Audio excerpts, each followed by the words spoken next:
est-ce qui est content de voir arriver la pluie? Les escargots, paraît-il.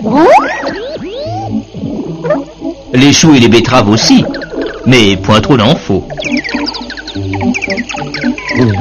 Un qui se frotte les mains alors, c'est le monsieur de la centrale hydraulique, l'hydraulicien. Parce que lui, il fait tourner ses turbines avec de l'eau uniquement, et on comprend que ça l'intéresse. Sa centrale a une puissance de, disons, 300 MW.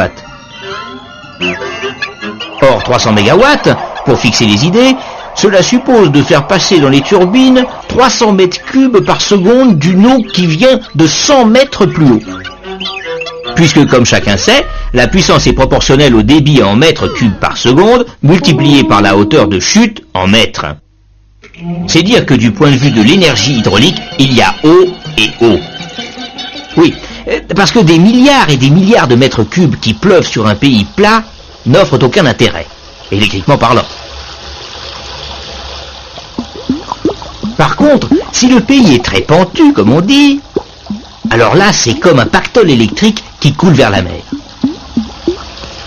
À condition, bien sûr, que tout le long du chemin qui ramène à la mer, on ait des hydrauliciens qui veillent à faire travailler l'eau dans les turbines précisément.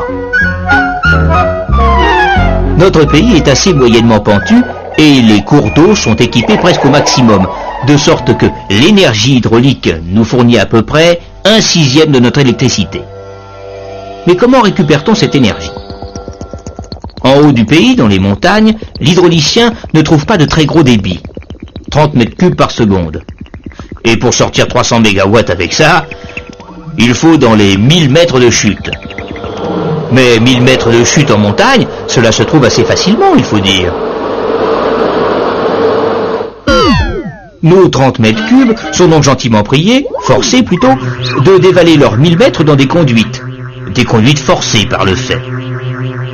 En bas, on a une turbine d'un type spécial, une turbine Pelton, pour ceux que ça intéresse.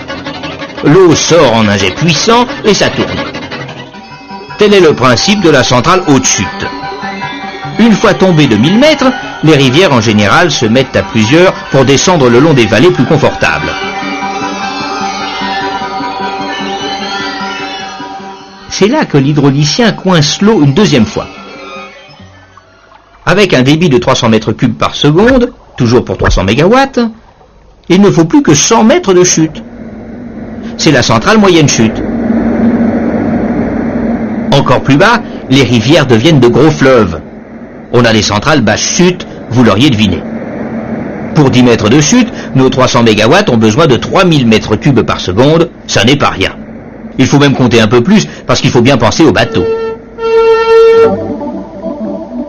Ainsi, de barrage en barrage, l'eau et l'hydraulicien descendent jusqu'aux ports où ils prennent un repos bien mérité. L'eau pas tellement d'ailleurs, puisque la voilà déjà repartie en nuages pour retomber sur le pays si la météo veut bien. Et si la météo ne veut pas, les escargots rentrent chez eux, les choux et les betteraves pâlissent, les débits faiblissent.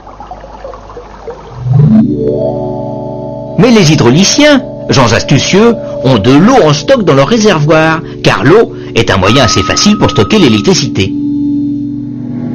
Il y a même des usines hydrauliques assez amusantes où l'on pompe l'eau vers le haut pour la faire redescendre après.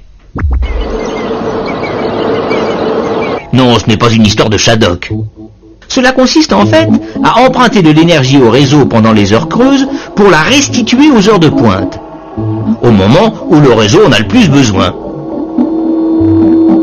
Et c'est là que l'hydraulicien vient en aide à ses collègues des autres centrales, le thermicien notamment, que nous aurons le plaisir d'accueillir ici très prochainement.